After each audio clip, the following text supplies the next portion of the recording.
Welcome everyone. So today we are going to do the first question of exercise 7.3. कल मैं आपको अपनी last video में concept समझा चुकी हूँ सिंपल इंटरेस्ट और कंपाउंड इंटरेस्ट का। तो आज अब हम इस एक्सरसाइज का फर्स्ट क्वेश्चन करने वाले हैं।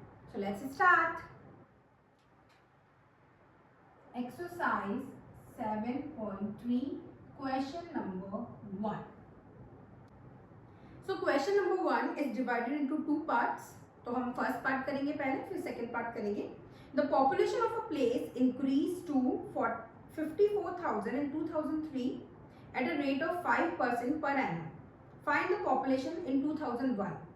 So basically ये कह रहे हैं कि एक जगह है, एक प्लेस है जहाँ की जो पॉपुलेशन है 2003 में 54,000 हो चुकी है, 5% इंक्रीज हुआ है इसमें, और हमें ये बताना है कि 2001 में कितनी थी. तो एक्चुअली में क्या दे रखा है क्वेश्चन में, पॉपुलेशन इन ईयर 2003. तो अभी है 54000, ये पॉपुलेशन है वहां की 2003 में. रेट ऑफ इंटरेस्ट इन्होंने रेट जो है वो दे रखी है 5%. ठीक है, और हमसे पूछा है कि 2001 में कितनी थी. Is it clear? ओके, तो हमें 2003 का दे रखा है, रेट का दे रखा है, 2001 का पूछा है. अब आप कहेंगे मैम आपने तो सिंपल इंटरेस्ट कंपाउंड इंटरेस्ट सिखाया था, ये क्या है? तो बिल्कुल ही अलग बात है. देखिए एक्चुअली में कॉन्सेप्ट को थोड़ा सा घुमाया गया है, बात वही है. देखिए हम ऐसा मान लेते हैं कि जो जैसे मैंने आपसे कहा था ना 100 रुपीज हमने दिए थे, तो इस बार ऐसा मान लेते हैं कि 2001 में जो पॉपुलेशन थी वो एक्चुअली में हमारा प्रिंसिपल था. ठीक है, और इस प्रिंसिपल पे 5% के हिसाब से इंक्रीमेंट हुआ है. मतलब जो इंटरेस्ट है वो हमने लिया है, और कितने साल बाद?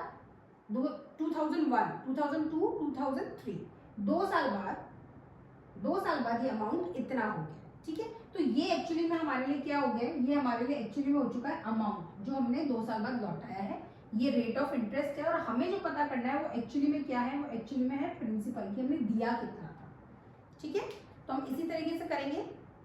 इसका फॉर्मूला मैं आपको बता दूं, ये चीज हमने कल डिस्कस नहीं की थी, कल हमने सिर्फ कॉन्सेप्ट डिस्कस किया था.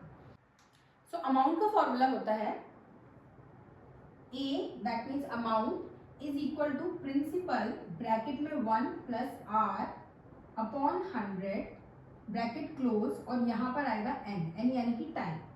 ठीक है, यहाँ पर P क्या है? P तो है प्रिंसिपल, R है रेट ऑफ इंटरेस्ट, n है टाइम. ठीक है, A है अमाउंट. अब देखिए हमें जो भी चीज दे रखी है उसकी वैल्यू में यहाँ पुट कर देते हैं. A हमें कितना दे रखा है?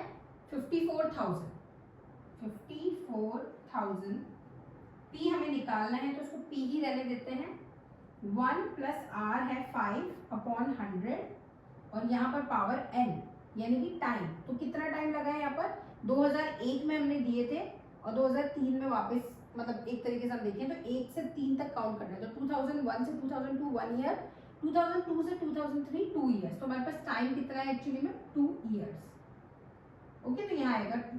अब इसको सॉल्व कर लेते हैं. 54,000 को भी ऐसा ही रहने देते हैं, is equal to P bracket के अंदर 5 अपॉन 100. अगर हम इसको काटेंगे, है ना, ये साइड में काट के देख लेते हैं. 5 अपॉन 100, 5 1 जार 5, 5 2 जार 10, और 0 का 0, तो 1 अपॉन 20 आ जाएगा. तो ये हो जाएगा 1 प्लस 1 अपॉन 20 इसकी पावर 2.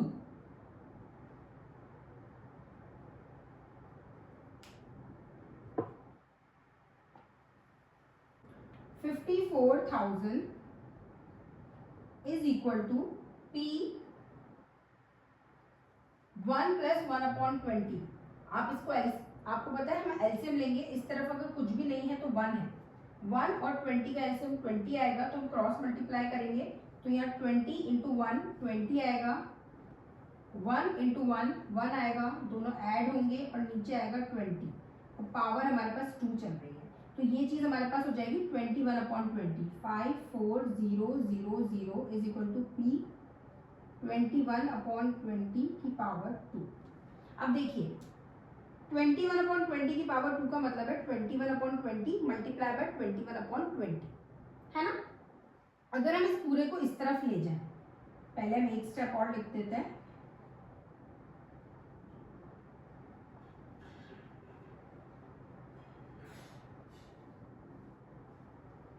ठीक है, अब अगर हम इन दोनों को लेफ्ट साइड लेकर जाएंगे तो आप जानते हैं कि इनका रेसिप्रोकल हो जाएगा, है ना। ये यहाँ मल्टीप्लाई हो रहे थे तो यहाँ आके डिवाइड हो गए, और डिवाइड को मल्टीप्लाई में कन्वर्ट करने के लिए हमको क्या करना पड़ेगा, रेसिप्रोकल करना पड़ेगा।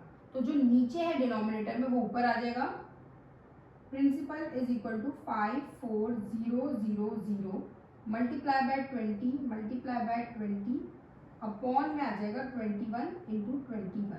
अब यहाँ जगह थोड़ी कम हो गई है तो हम इस तरफ थोड़ा सा रब कर देते हैं।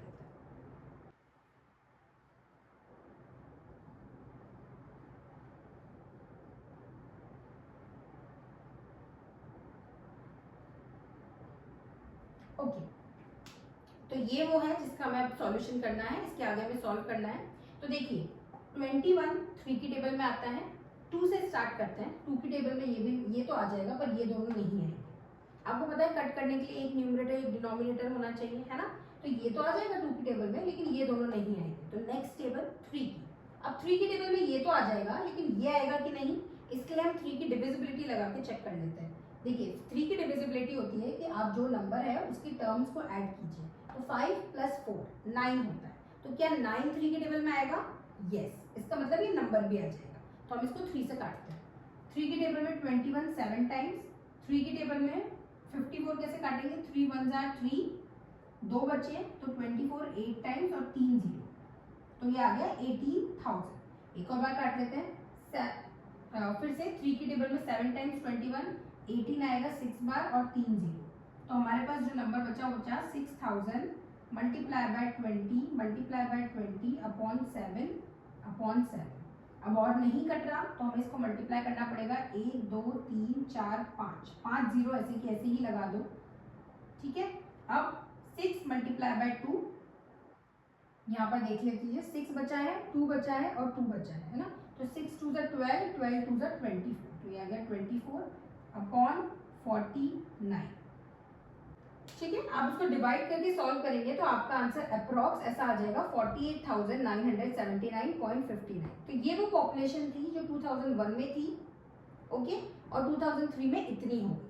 So this is the first part of the question.